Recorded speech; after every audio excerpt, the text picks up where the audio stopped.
నమస్కారం. ఈరోజు మన దేశంలో ఒక చర్చ తీవ్రంగా జరుగుతుంది. ఎవరు దేశభక్తులు, ఎవరు దేశద్రోహులు అనే విషయం మీద.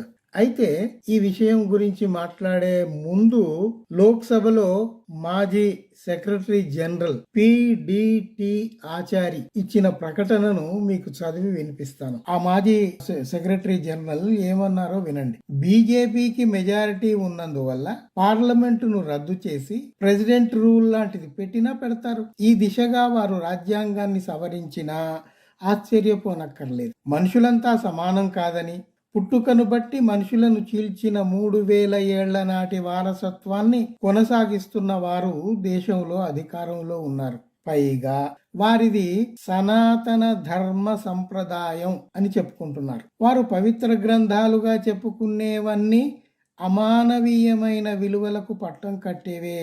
ఇలాంటి వారు అధికారంలో ఉన్నప్పుడు ప్రజలందరికీ సమానత్వం, స్వేచ్ఛ, న్యాయం అందాలని చెప్పిన ఈ దేశ రాజ్యాంగానికి విలువనిస్తారా?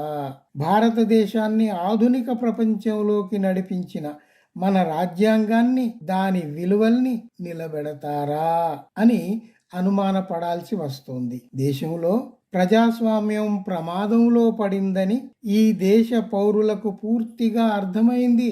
దీన్ని ఇలాగే కొనసాగిస్తే దేశంలో రాబోయేది ఇక ఫాసిజమే అని మన భారత లోక్సభ పూర్వ జనరల్ సెక్రటరీ పిడిటి ఆచారి ఒక ప్రకటన చేశారు.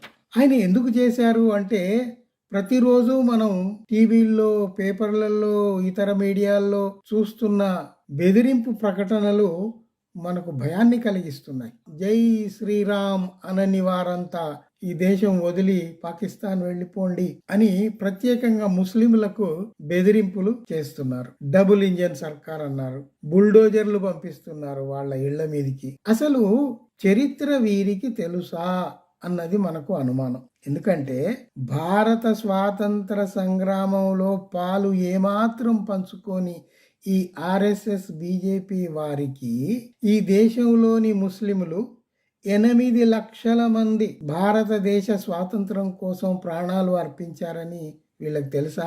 ఇది ఏ ముస్లిం రచయితో రాసుకున్న మాట కూడా కాదు. తారా చంద్ అని అలహాబాద్ యూనివర్సిటీకి వైస్ ఛాన్సలర్ గా ఉన్న ఆయన, ఎప్పుడు 1940లలో వైస్ ఛాన్సలర్ గా ఉన్న తారా చంద్ చరిత్రకారుడు రాసిన విషయాల్లోంచి ఎత్తి నేను ఈ విషయం చెప్తున్నాను.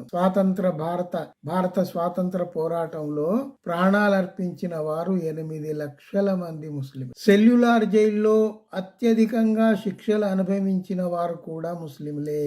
ఈ రకంగా మీరు చిట్టా తీస్తే చాలా ఉంది.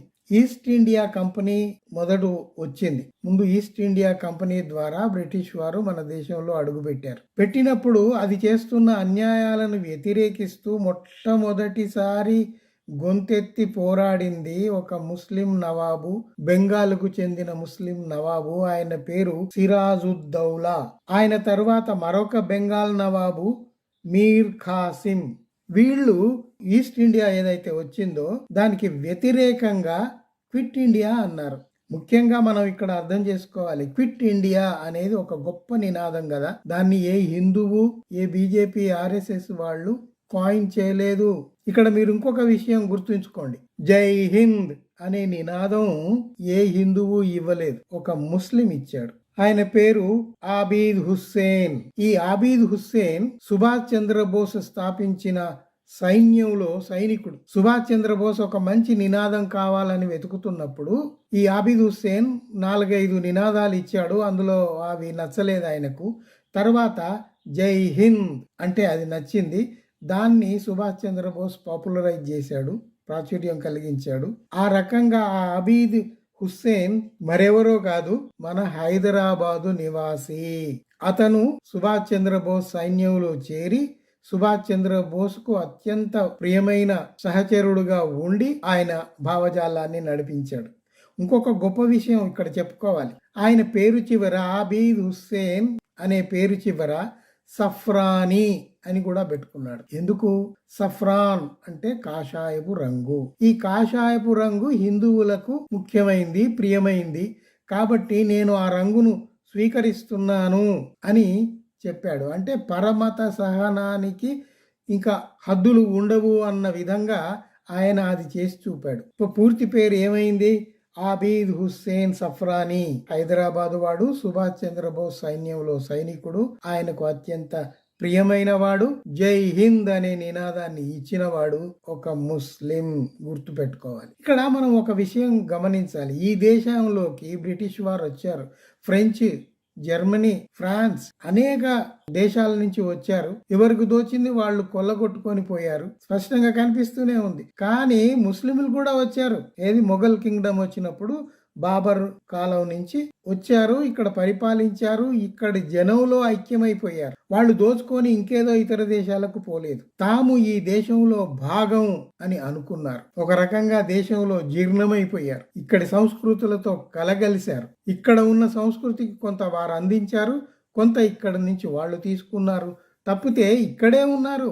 ఆ విషయం మనం గమనించుకోవాలి. వీటన్నిటికంటే ముందు 1857లో చివరి మొఘల్ చక్రవర్తి బహదూర్ షా జఫర్ మొట్టమొదటిసారి బ్రిటిష్ వారికి వ్యతిరేకంగా గొంతు విప్పాడు. స్వాతంత్ర పోరాటాన్ని ప్రారంభించాడు. అందువల్లనే ఆయనను భారతదేశంలో ఉండనీయకుండా చేశారు. రాజీవ్ గాంధీ వినమ్రంగా మీరు భారతదేశానికి ఎంతో చేశారు, భారతదేశ ప్రజలు మీ సేవల్ని మర్చిపోలేదు అని బహదూర్ షా జఫర్ సమాధి దగ్గర తన సంతాప సందేశం రాసి తల వంచి ఖిన్నవదనంతో తిరిగి వచ్చాడు. మీకు ఇంకొక విషయం నేను గుర్తు చేస్తాను. 1917లో గాంధీజీని కాపాడింది ఒక ముస్లిం. అదెట్లా అంటే, గాంధీజీ బీహార్లో చంపారణ్లో ఉన్నప్పుడు ఆయనకు ఆహారంలో విషం కలిపి చంపేయాలని బ్రిటిష్ వారు ఒక పథకం వేశారు, కుట్ర చేశారు. సరే, గాడ్సే చంపారు తర్వాత కాలంలో, అది వేరే విషయం. అంతకు ముందు నుండే బ్రిటిష్ వారు కూడా గాంధీని చంపుదామని అనేక సార్లు ప్రయత్నించారు, అయితే విఫలమయ్యారు. అందులో మొట్టమొదటిసారి 1917లో ఆహారంలో విషం కలిపి చంపేద్దామని ప్రయత్నం చేస్తే అక్కడ వంటవాడిగా ఉన్నాడు ఒక ముస్లిం. ఆయన పేరు బతక్ మియా అన్సారీ. ఈ బతక్ మియా అన్సారీకి బెదిరింపులు, హెచ్చరికలు కూడా చేశారు. మేం చేస్తున్న ఈ పథకం గనక గాంధీజీకి చెప్పి మా ప్రయత్నానికి అడ్డంకం కలిగించావా, నువ్వు ఉండవు, నీ కుటుంబము ఉండదు, మీ మొత్తం సర్వనాశనం అయిపోతారు అని బెదిరింపులు కూడా చేశారు. అయినా కూడా ఆ బతక్ మియా అన్సారీ అనే వంటవాడు ముస్లిం గాంధీజీని హెచ్చరించి ఆ ఆహారం తీసుకోకుండా చేసి గాంధీని కాపాడి ఈ దేశానికి సేవలు అందించిన వాడు ఒక ముస్లిం, బతక్ మియా అన్సారీ. అలాగే మనకు తెలుసు, భారతరత్న అబ్దుల్ కలాం ఆజాద్ దేశ స్వాతంత్ర పోరాటంలో పాల్గొని 14 ఏళ్ళు జైలు శిక్షను అనుభవించిన వాడు మనకు తెలుసు. హిందూ ముస్లింల సమైక్యత కోసం అహరహం కృషి చేసిన వాడు ఆయన. ఆయన సేవలను గుర్తించి తర్వాత స్వాతంత్రం వచ్చిన తర్వాత ఆయనకు భారతరత్న ప్రదానం చేయబడింది. సో ఈ వివరాలన్నీ మనకు తెలిస్తే మనం ఏమనుకోవాలి? ఈ దేశంలో ముస్లింలంతా దేశద్రోహులు అని అనుకుందామా? హిందువులాగా పుట్టిన వాళ్ళందరూ మరి దేశ స్వాతంత్రంలో ఎందుకు పాల్గొనలేదు? ఆర్ఎస్ఎస్, బీజేపీకి సంబంధించిన నాయకులు, అప్పటి కార్యకర్తలైనా ఇప్పటి వరకైనా ఎవ్వరూ స్వాతంత్ర పోరాటంలో ఏమాత్రం పాలు పంచుకొని వాళ్ళు ఇప్పుడు దేశభక్తి గురించి పెద్ద పెద్దగా ఉపన్యాసాలు ఇస్తుంటే మనం వింటూ ఉండటమేనా? దానికి తగిన విధంగా బుద్ధి చెప్పాల్సిన అవసరం ఉందా లేదా? దయచేసి మీరు ఆలోచించండి. నాకు గుర్తున్న కొన్ని వివరాలు మీ ముందు పెట్టాను. మీరు ఆ వివరాలు నిజమా కాదా తేల్చుకోండి.